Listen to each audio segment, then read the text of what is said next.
Welcome to அம்மா சமையல் கட்டு. இன்றைக்கி அம்மா சமையல் கட்டு சேனலில் நம்ம லட்டு எப்படி செய்கிறதுன்னு பார்க்க போகிறோம்.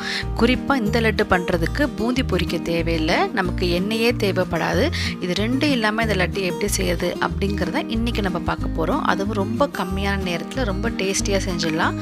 வாங்க இது எப்படி செய்யலான்னு இப்போ போய் நம்ம பார்க்கலாம். இதுக்கு நான் இன்றைக்கி 1 கப் அளவுக்கு நான் கடலைப்பருப்பு எடுத்திருக்கேன். அதாவது கிட்டத்தட்ட ஒரு 200 கிராம் போல் இருக்கும். இப்போ நான் எந்த கப்பில் மெஷர் பண்ணுறீங்களோ அதிலே நீங்கள் எல்லாத்தையும் மெஷர் பண்ணிக்கோங்க. இதை நல்லா கழுவிட்டு ஒரு 4 மணி நேரம் போல் ஊற வச்சிடலாம்.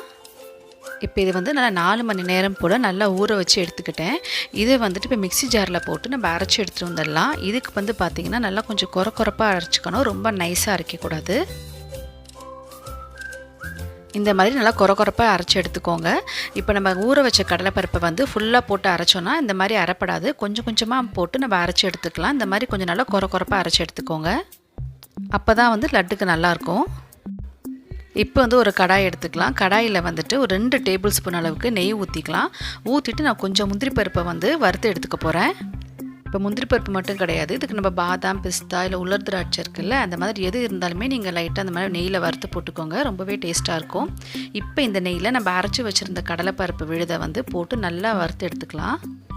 இது போட்டோன்னே கொஞ்சம் கடாயில் ஒட்டுற மாதிரி இருக்கும், அதனால் ஒன்றும் இல்லை, இது டைம் ஆக ஆக அதெல்லாம் சரியாக வந்துடும். நீங்கள் கரண்டியை வச்சு நல்லா கடாயில் கொஞ்சம் நேரத்துக்கு கிளறி விட்டுக்கிட்டே இருங்க. இப்போ பாருங்கள், கொஞ்சம் நேரம் கழித்து லைட்டாக அது கலர் சேஞ்ச் ஆகி வந்திருக்கு. அது மட்டும் இல்லாமல் கொஞ்சம் உதிரியாக வந்திருக்கு. இது இன்னும் கொஞ்சம் நேரம் நம்ம வறுத்து எடுத்துக்கணும். இந்த மாதிரி வறுக்கிறதுனால இந்த கடலைப்பருப்போட பச்சை வாசனை போயிடும். இப்போ பாருங்கள், நல்லா உதிரியாக வந்திருக்கு. இதுதான் கரெக்டான ஸ்டேஜ். இந்த ஸ்டேஜில் நம்ம ஸ்டவ்வை ஆஃப் பண்ணிவிட்டு இதை நல்லா ஆற வச்சுட்டு இதை திருப்பி மிக்ஸி ஜாரில் போட்டு நம்ம அரைச்சி எடுத்துக்க போகிறோம். இப்போ இந்த மாதிரி ஒரு பேனில் நான் 1 கப் அளவு சர்க்கரை போட்டிருக்கேன். எந்த கப்பில் நீங்கள் கடலைப்பருப்பு அளந்தீங்களோ அதே கப்பில் தான் சர்க்கரையும் அளக்கணும். இப்போ அதே கப்பில் நான் 1 கப் அளவு போட்டிருக்கேன். இதுக்கு 1/4 டம்ளர் அளவுக்கு தண்ணி ஊற்றிக்கோங்க. இப்போ சர்க்கரை நல்லா கரையணும். தண்ணி நிறையா ஊற்றிட்டோம் அப்படின்னாக்க பாகுபதம் வரதுக்கு கொஞ்சம் டைம் எடுக்கும். இப்போ பாருங்கள், நல்லா சர்க்கரை கரைஞ்சி கொதிச்சு வருது. இந்த மாதிரி கொதிச்சோன்னு நம்ம ஸ்டவ்வை சிம்மில் வச்சுக்கலாம். சிம்மில் வச்சுட்டு இதோட பாகுபதத்தை இப்போ நம்ம செக் பண்ணிடலாம். இதுக்கு ஒரு கம்பி பதம் வரணும், அதுதான் கரெக்டான பதம். இப்போ பாருங்கள், சக்கரை பாகை தொட்டு லைட்டாக கையை ப்ரெஸ் பண்ணி பாருங்கள், ஒரு கம்பி பதம் வந்துடுச்சு. இப்போ ஸ்டவ்வை நம்ம சிம்மில் வச்சுக்கலாம். இப்போ இதையும் நான் நல்லா ஆற வச்சு மிக்ஸி ஜாரில் இந்த மாதிரி நான் நைஸாக அரைச்சி எடுத்துக்கிட்டேன். இப்போ நம்ம அரைச்சி வச்சுருந்ததை இப்போ சக்கரை பாகில் போட்டுக்கலாம். இப்போ இது எல்லாமே நல்லா ஒன்றா சேர்ந்து சுருண்டு வரும், அது வரைக்கும் நல்லா அதை கிளறி விடுங்க.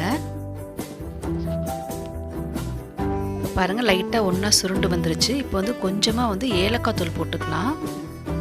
அப்புறம் கொஞ்சம் முந்திரி பருப்பு போட்டுக்கலாம், வறுத்து வச்ச முந்திரி பருப்பு. அப்புறம் கொஞ்சோண்டு வெள்ளரி விதை இருந்தால் அது கூட சேர்த்துக்கலாம். லட்டுக்கு சூப்பராக இருக்கும். அது ஆப்ஷனல் தான், இருந்தால் சேர்த்துக்கோங்க, இல்லை ஸ்கிப் பண்ணிவிடுங்க. இது எல்லாத்தையும் சேர்த்து நல்லா மிக்ஸ் பண்ணிடலாம். இப்போ பாருங்கள், சக்கரை பாகெல்லாம் நல்லா உறிஞ்சிடுச்சு. அவ்வளோதான், ரெடி ஆகிடுச்சு. இப்போ நம்ம ஸ்டவ்வை ஆஃப் பண்ணிவிட்டு ஒரு 10 நிமிஷம் போல் அதை ஆற விட்டுடலாம். இப்போ பாருங்கள், 10 நிமிஷத்துக்கு அப்புறம் கொஞ்சமாக நான் என் கையில் நெய் தடவிக்கிறேன். நெய் தடவிட்டு பிடிச்சோன்னா அந்த வாசம் நல்லாயிருக்கும். இப்போ இதை எடுத்து உருண்டை பிடிச்சிக்கலாம். உங்களுக்கு எந்த சைஸில் வேணுமோ அந்தளவுக்கு நீங்கள் எடுத்து உருண்டை பிடிச்சிக்கோங்க. அவ்வளோதான், சூப்பராக ரெடி ஆகிடுச்சு. இந்த லட்டு பார்த்திங்கன்னா பிகினர்ஸ் கூட ஈஸியாக பண்ணிடலாம். ஸோ எண்ணெய் இல்லாமல் பண்ணுறதால இது ரொம்ப ஹெல்த்தியும் கூட. ஸோ கண்டிப்பாக இதை எல்லோரும் ட்ரை பண்ணி பாருங்கள். இப்போ இது ஒன்றே புட்டு பார்த்துடலாம் எப்படி இருக்குன்னு. இங்கே பார்த்துருங்க, ரொம்ப சாஃப்டாக இருக்குது, ப்ளஸ் ரொம்ப ஜூஸியாக இருக்குது. கண்டிப்பாக இந்த லட்டு ரெசிபியை ட்ரை பண்ணி பாருங்கள். உங்களுக்கு இந்த ரெசிபி பிடிச்சிருந்துச்சுன்னா அம்மா சமையல் கட்டு சேனலை சப்ஸ்கிரைப் பண்ணுங்கள், லைக் பண்ணுங்கள், ஷேர் பண்ணுங்கள். தேங்க்யூ.